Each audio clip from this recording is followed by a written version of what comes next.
Good evening all of you. सभी बच्चों को गुड इवनिंग। आप सभी का स्वागत है हमारे इस नए सेशन में। और एक लंबे टाइम से एक मैसेज आ रहा था कि सर ग्रेड 2 का जो समय है वो बहुत कम रहा है, इस समय हमें क्या करना चाहिए। तो जैसे जितने भी बच्चे आरपीएससी ग्रेड 2 लाइब्रेरियन के लिए प्रिपरेशन कर रहे हैं, तो ये वीडियो उन्हीं को डेडिकेट होगा और ये वैकल्पिक वीडियो होगा। आपको चुनाव करना है कि आप इन पर काम करें या नहीं करें। अगर आप पहले से अपनी किसी रणनीति के साथ, अपनी किसी प्लानिंग के साथ काम कर रहे हैं, तो मेरी तरफ से ये सजेशन होगा कि आप इस वीडियो को यहीं एस्केप कर दीजिए।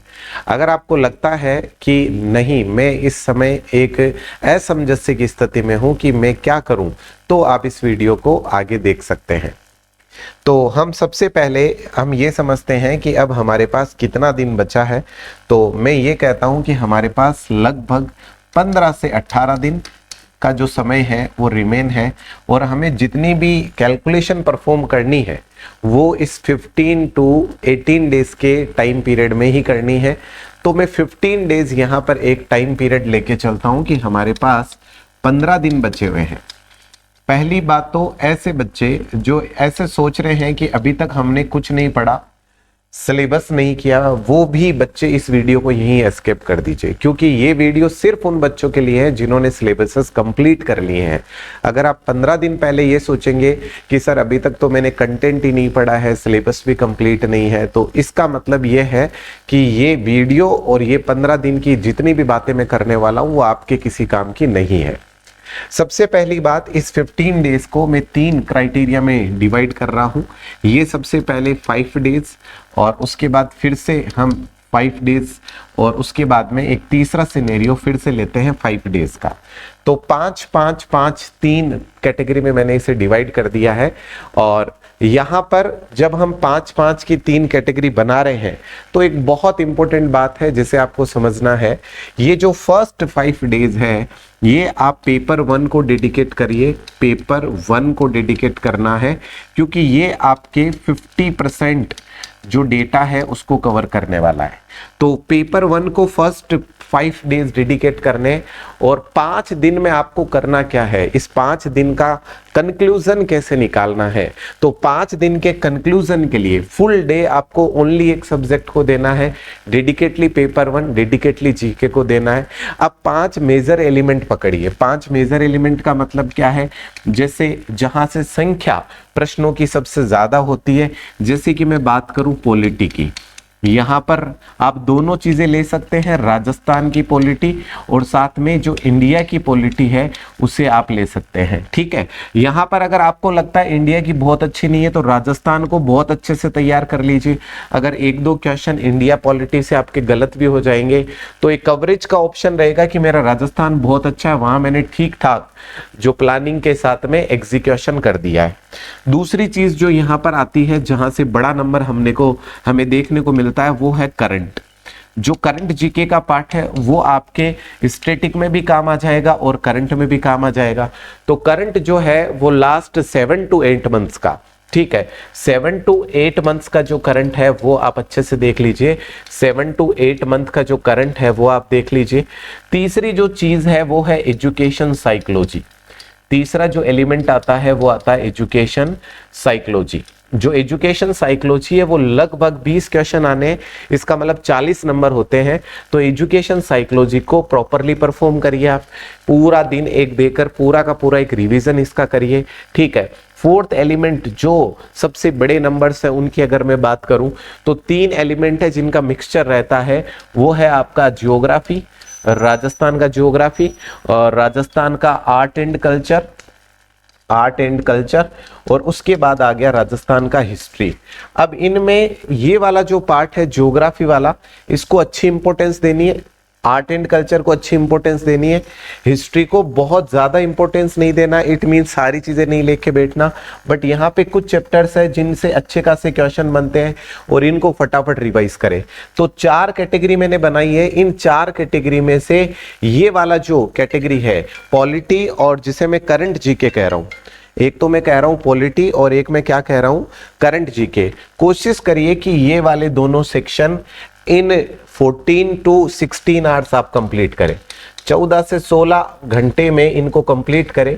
यानी कि मैं कह रहा हूं कि एक दिन पूरा डेडिकेट करिए कि सुबह से शाम तक मुझे सुबह 6 बजे से चालू करना है और रात को 10 बजे तक। ये कोई बहुत ओड टाइम नहीं बता रहा हूं मैं, आराम से किया जा सकता है सुबह 6 से लेकर रात को 10 बजे तक। अगर आप छोटे छोटे 2-3 ब्रेक भी ले लेंगे तो कोई दिक्कत नहीं है, जस्ट लाइक 15-20 मिनट के अगर 3-4 ब्रेक भी ले लेंगे कोई दिक्कत नहीं है। आप अगर इस शेड्यूल के साथ काम करेंगे और कॉन्टिन्यूसली 14 से 16 घंटे में अगर आपने ये वाला पार्ट पूरा कर दिया, इट मीन्स डे 1 का काम हो गया। उसके बाद में क्या करना है, नेक्स्ट जो पॉइंट ऑफ व्यू आता है वो आता है education psychology. Education psychology 20 marks का है, फुल डे दीजिए, एक दिन पूरा डेडिकेट करिए इसको। पूरा दिन क्यों डेडिकेट कर रहे हैं, 20 क्वेश्चन भाई कंफर्म आएंगे ही आएंगे, तो 20 क्वेश्चन यहां से आने, पूरा एक दिन इसको डेडिकेट करिए। उसके बाद आता है ज्योग्राफी, आर्ट एंड कल्चर और हिस्ट्री। ये वाले जो सेगमेंट आ रहे हैं इनको आप 3 दिन पूरे डेडिकेट करिए, जो 3 डेज है वो पूरे डेडिकेट करिए।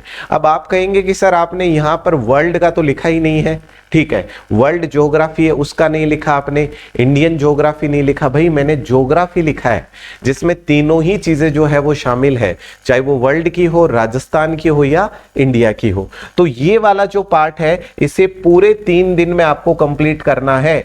और 3 दिन में कंप्लीट करने का मतलब एक ज्योग्राफी को, एक आर्ट एंड कल्चर को और एक हिस्ट्री को। और हिस्ट्री वाले को कम से कम टाइम देना है। उस दिन अच्छा होगा कि आप वर्ल्ड वाला पार्ट एक बार रिवाइज कर ले, एक बार इंडिया वाला पार्ट जो है वो रिवाइज कर ले। फर्स्ट 5 डेज में अगर आपने एक सिंगल रिवीजन फिर से प्रॉपर सिस्टमेटिकली अगर आपने एक बार फिर से रिवाइज कर लिया, बहुत अच्छा फील आपको होना शुरू हो जाएगा। और जैसे जैसे एग्जाम पास आता है, इंपॉर्टेंट क्या है, इंपॉर्टेंट है आप मेंटली बहुत अच्छा फील करें। अगर आप अच्छा फील नहीं करेंगे एग्जाम के पास में तो ऐसे मान के चलिए कि आप नर्वसनेस की स्टेज में जा रहे हैं और वो आपके पेपर को बहुत ज्यादा अफेक्ट करेगा। दूसरा जो एलिमेंट आता है, दूसरे 5 दिन में क्या करना है सर, ये दूसरे 5 दिन पेपर 2 के लिए है। ये किसके लिए है, ये पेपर 2 के लिए है। अब पेपर 2 में क्या करना है, पेपर 2 में आपका जो पूरा सेगमेंट है वो 5 यूनिट में डिवाइडेड है। अच्छा सर 5 यूनिट कौन कौन सी है, ये देखिए जो फर्स्ट यूनिट आता है वो आता है आपके बेसिक, या फिर आप इसे कह देते हो लाइब्रेरी सोसाइटी, लाइब्रेरी सोसाइटी। दूसरा जो यूनिट आ रहा है वो है क्लासिफिकेशन एंड कैटालॉगिंग, क्लासिफिकेशन एंड कैटालॉगिंग, ठीक है। तीसरा जो यूनिट आ रहा है वो आपके है इंफॉर्मेशन सोर्स, तीसरा यूनिट जो आ रहा है वो आ रहा है आपके इंफॉर्मेशन सोर्स, इंफॉर्मेशन सोर्स, ठीक है। चौथा जो यूनिट आपके आ रहा है वो कौन सा है, वो है आपका मैनेजमेंट, वो क्या है मैनेजमेंट। और 5वां है वो है आपका कंप्यूटर। अब ये देखिए आरपीएससी ये पेपर कंडक्ट करवा रहा है, तो मैं ऐसे मान के चलता हूं पेपर बहुत सिस्टमेटिकली बनने वाला है, ठीक है। इसका मतलब इन सभी के लिए बहुत अच्छा वेटेज आपको दिखेगा। लेकिन यूनिट 2 जो है वहां पर वेटेज अच्छा नहीं, बहुत ज्यादा अच्छा आपको दिखेगा। इसका मतलब यहां पर ये वाले 2 chapter unit 1 and unit number 3 जो है इसको आप एक साथ मर्ज कर लीजिए, इन दोनों यूनिट को आप एक साथ पढ़ लीजिए, क्योंकि दोनों ही छोटे छोटे यूनिट है, आराम से एक दिन में इनका रिवीजन अच्छे से लगाया जा सकता है। तो एक दिन तो आपको यहां स्पेंड करना है, ठीक है, ये दोनों यूनिट जो है वो आपको लेना है। उसके बाद में एक दिन क्या करना है, इंफॉर्मेशन सोर्स, थोड़ा सा क्या टेक्निकल पार्ट जब हम पढ़ना शुरू करते हैं, सोर्सेस के बारे में इंडिविजुअल पढ़ना शुरू करते हैं, और इसके साथ में कुछ और भी चीजें जुड़ी हुई है जैसे डीडीएस सर्विसेज वगैरह है, डॉक्यूमेंट डिलीवरी सर्विसेज है, उसमें एसडीआई है। तो ये चीजें थोड़ा सा टाइम ले लेती है, क्योंकि कुछ ऐसे भी टेक्निकल टर्म्स आएंगे जो आपने पहले नहीं पढ़े। यहां पर आप इंफॉर्मेशन सोर्स जो है पूरा इसको 1 डे आराम से पढ़िए। और अगर आपके पास समय बच जाए, अगर आपके पास समय बच जाए तो साथ में इंक्लूड करना है। वैसे मेरी तरफ से मैं यही कहूंगा, एक दिन बहुत अच्छे से इसको 2-3 टाइम अगर आप रिवाइज कर सकते हैं तो आराम से करिए, बहुत अच्छा नंबर, लगभग 12 से 14 क्वेश्चन डायरेक्टली आपको सिंगल यूनिट से देखने को मिलेंगे। उसके बाद आता है कंप्यूटर, यहां 101% 20 क्वेश्चन 101% आएंगे। आप ये न्यूनतम मान के चलिए मेरी तरफ से, और ये मेरा स्टेटमेंट याद रखिएगा, कम से कम 20 प्रश्न तो आएंगे ही आएंगे, अधिकतम संख्या 30 भी जाएगी। ठीक है, कारण क्या है, लाइब्रेरी एंड इंफॉर्मेशन साइंस विषय के नाम के साथ आप समझिए इंफॉर्मेशन साइंस से बहुत अच्छा नंबर आपको दिखने वाला है। तो यहां पर कंप्यूटर को फुल एक पूरा दिन जो है वो डेडिकेट करना है, और बहुत सुकून से और बहुत ढंग से कंप्यूटर पढ़ना है। कितने दिन हो गए भाई, 1, 2 और 3 दिन हमने यहां पर स्पेंड कर दिए हैं। अब चौथा और पांचवा दिन सिर्फ सेकंड यूनिट को, एक दिन तो पढ़ेंगे क्लासिफिकेशन, एक दिन पढ़ेंगे कैटालॉगिंग, यानी कि 2 दिन जो है वो कहां स्पेंड करने हैं, 2 दिन करने हैं भाई यहां स्पेंड सेकंड यूनिट में, जहां पर एक दिन क्लासिफिकेशन, एक दिन कैटालॉगिंग। एक दिन क्यों सर, इसका मतलब यह है कि यहां से प्रश्नों की संख्या लगभग 35 से 40 के बीच होगी, लगभग 35 से 40 के बीच आपको प्रश्नों की संख्या मिलेगी। इसलिए एक दिन पूरा कैटालॉगिंग पढ़िए, एक दिन पूरा क्लासिफिकेशन पढ़िए। और ये जितनी भी मैंने बातें अभी 10 दिन के लिए की है, इनमें आपको क्या करना है, सिर्फ रिवीजन करना है, माइंड को प्रेशर मत दीजिएगा, बिल्कुल आराम से रिवीजन करिए। ठीक है, अब इसके बाद अगले 5 डेज जो बचे हैं, इन 5 दिनों की अगर मैं बात करूं, इन 5 दिन में क्या करना है सर, इन 5 दिन की अगर मैं बात करूं, फर्स्ट 3 डेज आपको क्या करना है, फर्स्ट 3 डेज जो है वो आपको लगाने हैं PYQ।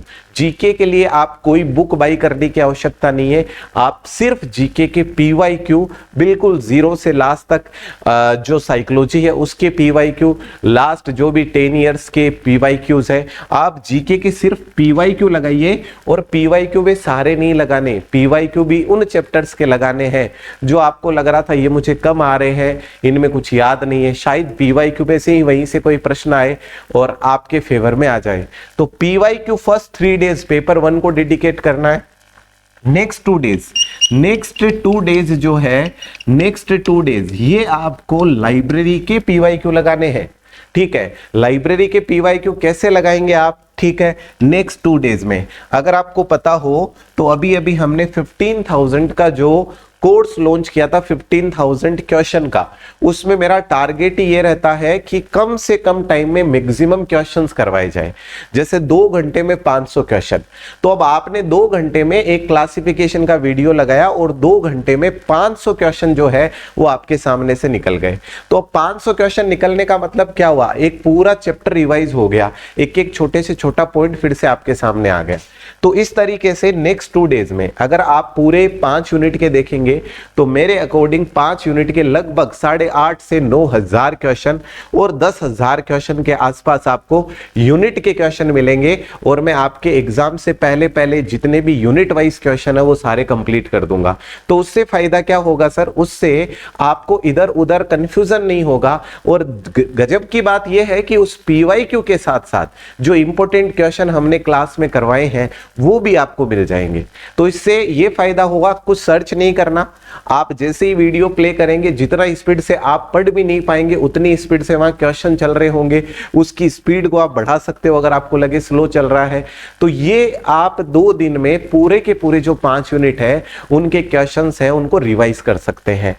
उसके बाद में अगर आपके पास टाइम बचे तो बहुत अच्छे से आराम से रेस्ट करिए, ईश्वर को याद करिए, ठीक है, अच्छे से ऐसी एलिमेंट पढ़िए, किसी क्वेश्चन पेपर को अटेम्प्ट नहीं करना। अगर आपके पास 1-2 दिन बचे, क्वेश्चन पेपर अटेम्प्ट नहीं करना, सुकून से वो डेटा पढ़ना है जो आपको लगे कि यहां से 1 क्वेश्चन पक्का आएगा, यहां से 2 क्वेश्चन पक्के आएंगे, ऐसे डेटा को आप फिर से रिवाइज करिए। जैसे कि टेबल्स होती है लाइब्रेरी में, उनको फिर से रिवाइज करिए। जैसे करंट अफेयर में योजनाएं होती है, उनको फिर से रिवाइज करिए। जैसे करंट अफेयर में स्पोर्ट्स में से आपको पता है कि 1 प्रश्न 2 प्रश्न आने ही हैं, उनको फिर से रिवाइज करिए। ये अगले 15 दिन का स्ट्रेटेजी होगा ऐसे बच्चे जो इस कॉन्फ्लिक्ट में जी रहे हैं कि अगले 15 दिन को कैसे यूज किया जाए। अगर आपको अच्छा लगे तो आप इसे फॉलो कर सकते हैं और मुझे विश्वास है अगर आप इसे जी जान लगाकर आगे बिना किसी डाउट के, बिना किसी कंफ्यूजन के फॉलो करेंगे तो आने वाले इस 16 फेब के एग्जाम में अपने आप को आप बहुत अच्छा महसूस करेंगे और बहुत अच्छे से जो रिजल्ट है वो आपका क्रिएट होगा। आप सभी को आने वाले इस एग्जाम के लिए शुभकामनाएं और इस अगले 15 से 20 दिन का जो टाइम बचा हुआ है है, इसमें आप बहुत अच्छे से इसे यूटिलाइज करें। ठीक है, अपने माइंड को एकाग्रचित रखें, बिल्कुल खुशी के साथ में अच्छे से जो प्रिपरेशन है उसमें चार चांद लगाए और किसी तरह की नेगेटिविटी है उससे दूर रहे और सिर्फ अपने साथ काम करे और सिर्फ अपने ऊपर ये विश्वास रखे कि ये एग्जाम में क्रैक करूंगा, आराम से क्रैक करूंगा। ठीक है, मिलते हैं नेक्स्ट वीडियो में।